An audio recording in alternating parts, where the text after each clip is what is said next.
معزز سامعین و ناظرین، السلام علیکم ورحمۃ اللہ وبرکاتہ۔ آج ہم سورہ رعد کا مطالعہ شروع کر رہے ہیں۔ سب سے پہلے تلاوت کلام پاک۔ اعوذ باللہ من الشیطان الرجیم، بسم اللہ الرحمن الرحیم، الف لام میم را، تلک آیات الکتاب والذی انزل الیک من ربک الحق ولکن اکثر الناس لا یؤمنون۔ اللہ الذی رفع السماوات بغیر عمد ترونها ثم استوى علی العرش وسخر الشمس والقمر کل یجری لأجل مسمى یدبر الامر یفصل الآیات لعلکم بلقاء ربکم توقنون۔ صدق اللہ العظیم۔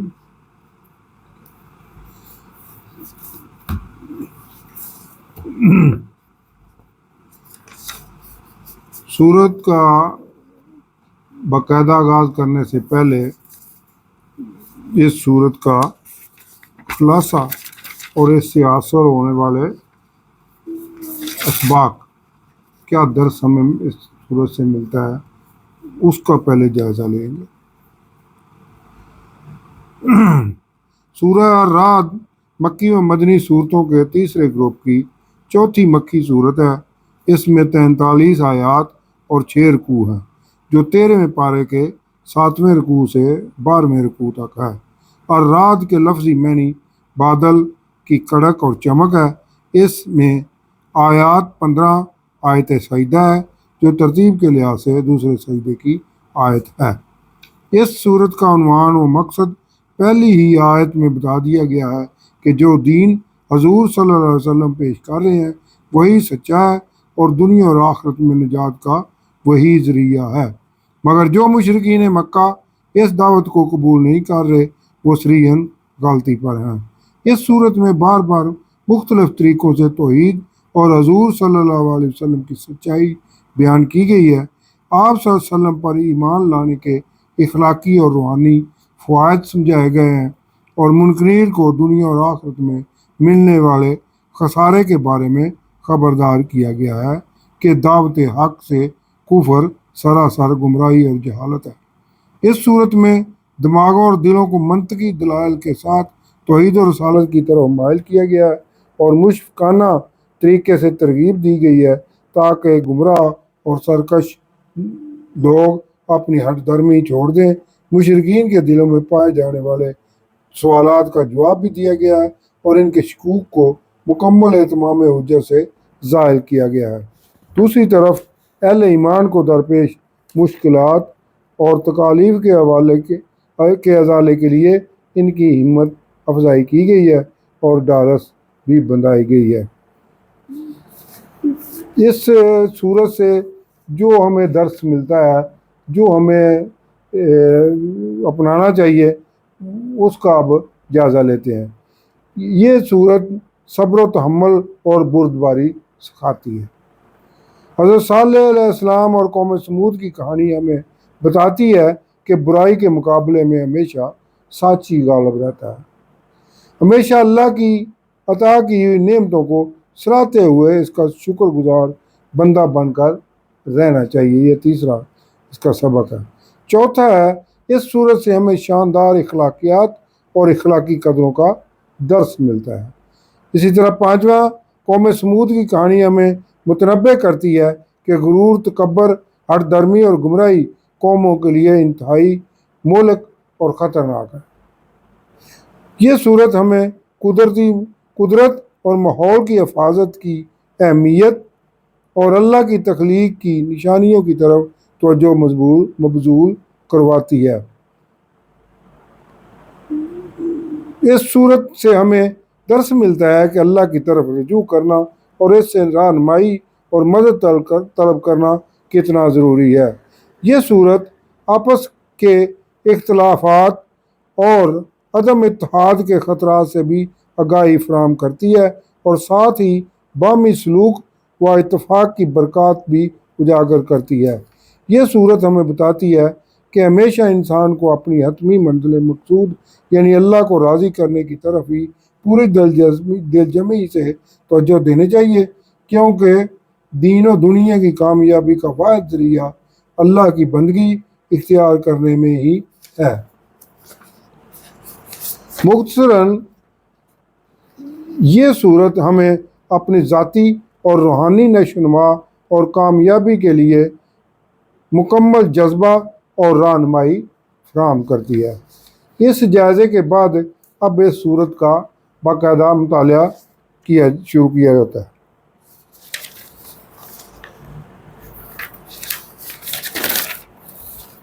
آج ہم اس سلسلے میں اس صورت کی آیت نمبر 1 سے 18 تک کا مطالعہ کریں گے۔ یہ صورت حروف مقطعات الف لام میم را سے شروع ہوتی ہے کہ الف لام میم را یہ کتاب لوح مبین کی آیات ہیں، اور وہ قرآن جو آپ صلی اللہ علیہ وسلم کے رب کی طرف سے آپ صلی اللہ علیہ وسلم کی طرف نازل کیا گیا ہے وہی سچا ہے، یعنی آپ کی دعوت توحید رسالت ہی سچی ہے، مگر اکثر ایمان نہیں لا رہے، حالانکہ اللہ ہی ہے جس نے آسمانوں کو بلند کیا ہے ستونوں کے بغیر۔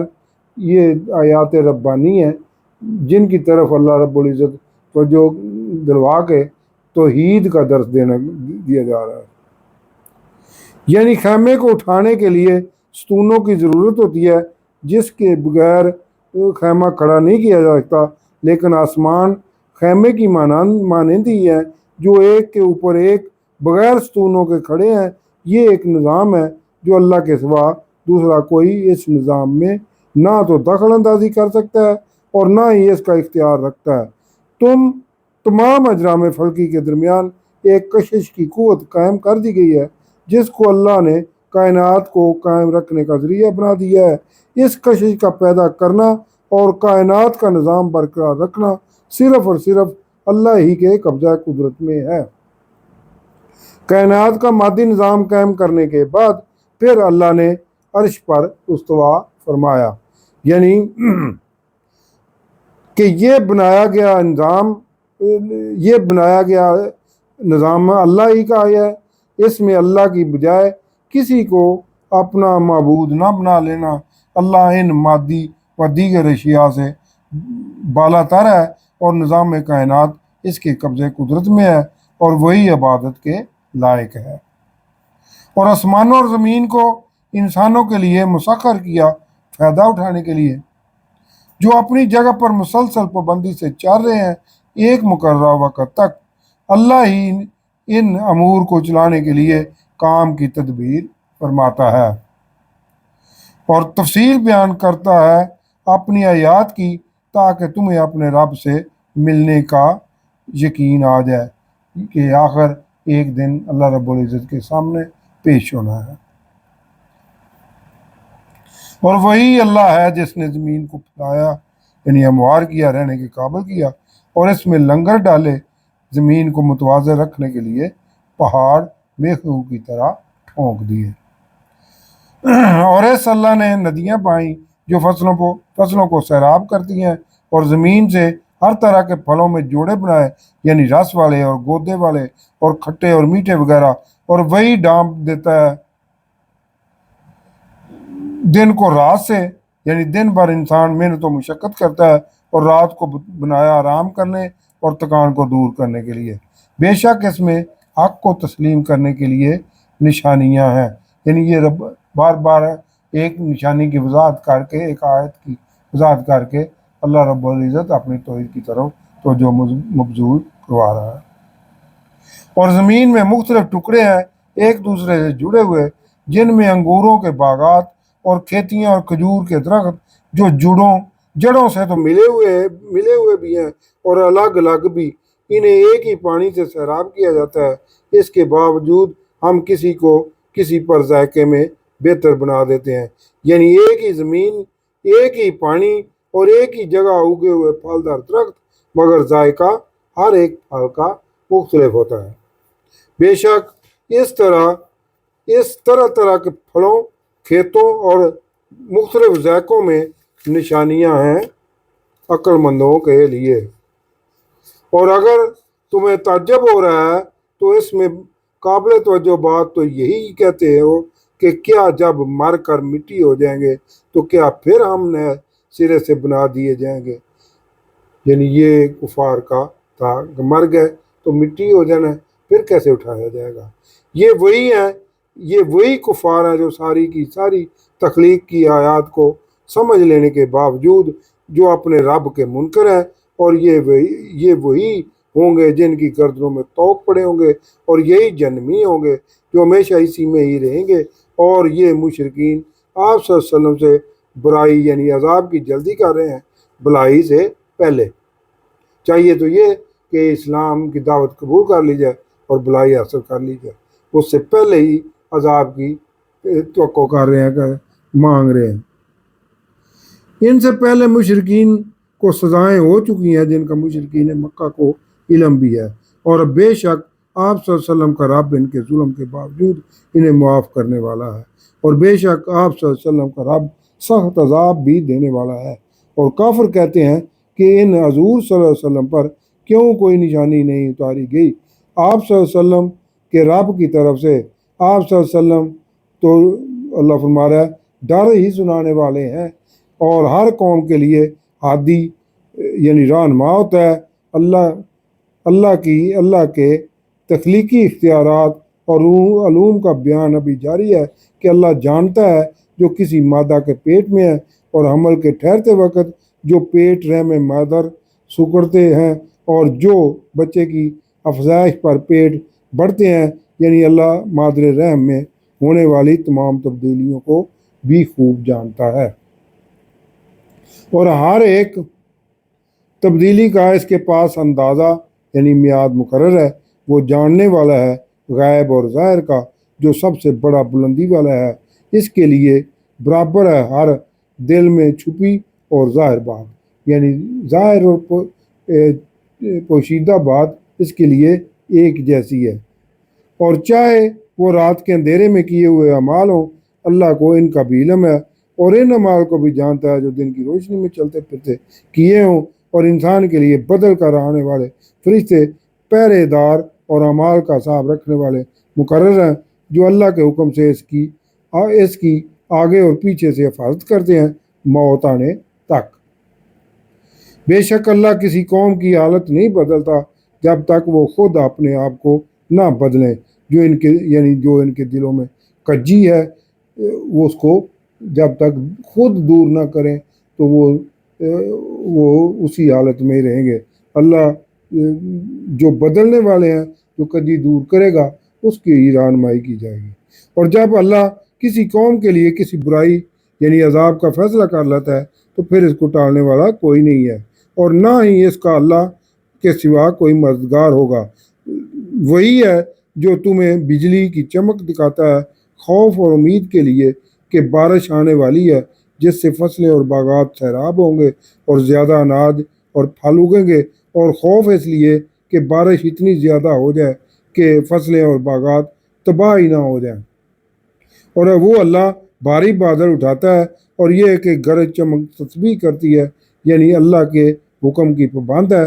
چاہے تو اللہ بارش کو باعث رحمت بنا دے، یا چاہے تو اسے باعث زحمت بنا دے۔ اور فرشتے بھی اس کے ڈر سے تسبیح کرتے ہیں، یعنی وہ بھی اللہ کے حکم کے ہی پابند ہیں۔ اور وہ بھیجتا ہے کڑکتی بجلیاں اور گرا دیتا ہے جس پر چاہتا ہے، اور وہ مشرک اس وقت جگڑ رہے ہوتے ہیں کہ انہیں اس وقت کسی کو کوئی موقع نہیں دیا جائے گا، اور اس کی پکڑ سخت ہے، اور اس اللہ کا پکارنا ہی حق ہے۔ اور جنہیں یہ مشرکین پکارتے ہیں وہ ان کی نہیں سن سکتے کہ ان کے باطل بت ان کی سننے کے قابل ہی نہیں ہے، مگر ان کی مثال تو ایسے ہی ہے کہ جیسے وہ پانی کے سامنے اپنے ہاتھ پھیلائے بیٹھا ہو کہ پانی اس کے منہ میں خود بخود پہنچ جائے، اور وہ ہرگز نہیں پہنچے گا، کیونکہ حق کو تسلیم کر لینا ہی نجات کا واحد ذریعہ ہے۔ اور کافروں کی دعا جو جھوٹے اور باطل بتوں معبودوں کے سے کرتے ہیں یا حق کو تسلیم کیے بغیر اللہ سے کرتے ہیں بیکار ہے، اور اللہ ہی کو سجدہ کرتے ہیں جو آسمانوں اور زمین میں ہے، خوشی سے یا مجبوری سے، یعنی اللہ کے آگے کسی کو انکار کرنے کی کوئی گنجائش نہیں ہے۔ اور آسمانوں اور زمین میں انسان کو مہیا کیے گئے تمام وسائل اللہ ہی کے حکم کے پابند ہیں، اور وہ اس سے نہ تو کنارہ کشی کرتے ہیں اور نہ ہی کر سکتے ہیں، اور ان کے سائے بھی صبح شام اسی کو سجدہ کرتے ہیں، یعنی ان وسائل سے پیدا ہونے والے اثرات بھی اللہ ہی کے حکم کے پابند ہیں۔ یہ آیت سجدہ ہے۔ آپ صلی اللہ علیہ وسلم ان سے پوچھیں کہ کون ہے آسمانوں اور زمین کا رب، اور آپ صلی اللہ علیہ وسلم کہہ دیں کہ اللہ ہی ہے۔ آپ صلی اللہ علیہ وسلم فرما دیں کہ کیا تم نے اس اللہ کو چھوڑ کر وہ حمایتی بنا لیے ہیں جو اپنا بڑا برا بھی نہیں کر سکتے؟ آپ صلی اللہ علیہ وسلم سے ان سے پوچھیں کہ کیا اندھا اور دیکھنے والا برابر ہو سکتا ہے، یا کیا اندھیرا اور روشنی برابر ہے؟ کیا انہوں نے اللہ کے ایسے شریک ٹھہرا لیے ہیں جنہوں نے اللہ کی طرح کچھ تخلیق کیا ہو تو باطل معبودوں کی یہ تخلیق ان پر اللہ کی تخلیق کے مقابلے میں برابر ہو گئی ہو، جس نے اللہ کے وجود کو شک میں ڈال دیا ہو۔